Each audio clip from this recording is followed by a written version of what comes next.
Hey everyone, Scruffy Golden here. In a previous video I showed you how to get Starlink for your RV, van, camper, or trailer. In this video I'll show you how I installed the dish on my small camper trailer and how the dish stood up to some serious Colorado winter weather on a recent trip. To say the Starlink solution is a game changer for tech nomads just simply doesn't do it justice. The first time you do a Zoom call while boondocking in the middle of nowhere with no cellular service, well, you have to experience it to believe it. For this solution, I used the base that came with the dish and simply screwed it to a pair of 2x4s that were bolted to my roof rack. What can I say? Sometimes the simplest approach is the best approach. The board I used is literally a piece of ordinary 2x4 that I found on my spare wood pile.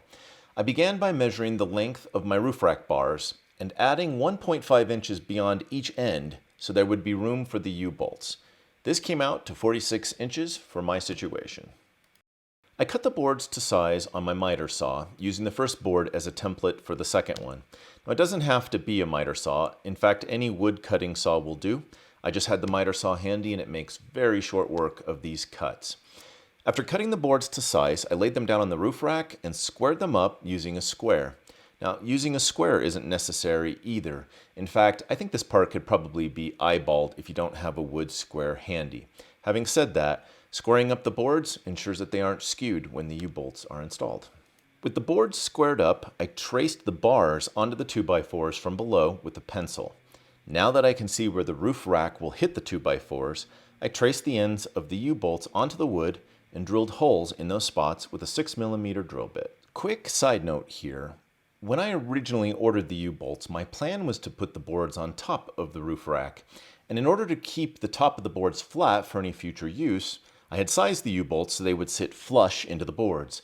I quickly realized, however, that I could gain even more clearance if I mounted the boards underneath the roof rack bars. At that point, making the U-bolts flush wasn't necessary, but I had already purchased the hardware, so I decided to follow through with it.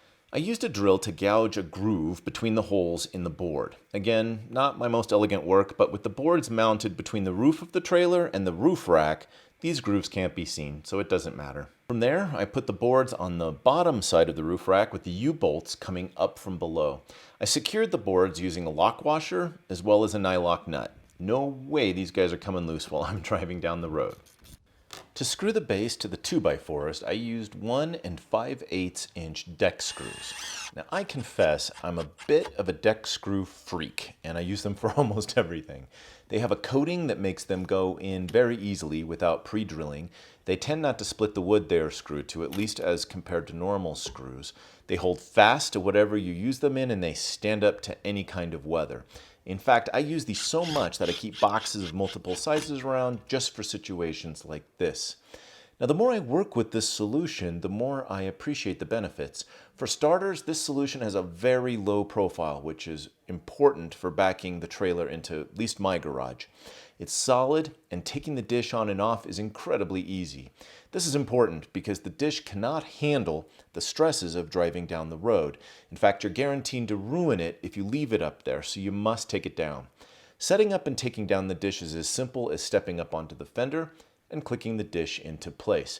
Best of all, no trailers were hurt in the making of this video. In other words, no holes. If this were to become a permanent setup, I would probably paint the 2x4s black or maybe even use aluminum extrusion instead of 2x4s. But in the meantime, this solution is about as easy as it gets. My very first Starlink trip put the dish and this setup to the test. Few places give you the range of temperature and conditions like Colorado in March and April. With the forecast promising several days of warmth and sunshine, Easton and I decided to camp just outside of the Great Sand Dunes in Colorado. We arrived in the evening just in time to be treated to a beautiful Colorado sunset. Even with the cellular antenna deployed, we had absolutely zero cell service, and in most cases, we would have been completely cut off from the world. But not this time. The Starlink dish was deployed in mere seconds, and within minutes, we were enjoying better internet service in the middle of nowhere than we get at home or in the office. What a game changer. With night coming quickly and the temperature dropping, Easton and I settled into our heated cabin and streamed a movie before snuggling in for a great night's sleep. The next morning dashed any hope of a warm weekend when a quick glance at the weather forecast showed a high of 60 degrees and a chance of snow. What the heck? Welcome to Colorado. Upon sticking my head out of the trailer, I was greeted with overcast skies and a very cold wind of 10 miles per hour. Now, none of this would affect the Starlink Dish, but it would make filming difficult, and I had hopes of getting some work done and rewarding myself by watching a live stream of my son's college baseball game. To handle the slightly inclement weather, I pulled out the awning and set up the awning walls. By the time the walls were up, the weather was 60 degrees and delicious. I could be forgiven for not having a clue of what was in store the rest of the weekend. Using the side table for a desk, I pulled out my computer and actually held 2 perfect Zoom calls before turning in to watch the live stream of my son's college baseball game, where I grew hoarse yelling during the walk-off win. When I lifted my head and went outside of the awning tent, however, the weather was starting to turn nasty. In fact, a couple of hours after the game, the wind was blowing pretty darn hard. I checked the forecast again and was shocked to see that several inches of snow were now expected overnight, with a large storm blowing in the next day. Winds were already blowing 20 to 25 miles per hour, but were expected to get over 35 miles per hour that night. That was just too much for the awning and awning walls, so I took those down, but nothing in the weather forecast gave me any reason to worry about the Starlink Dish.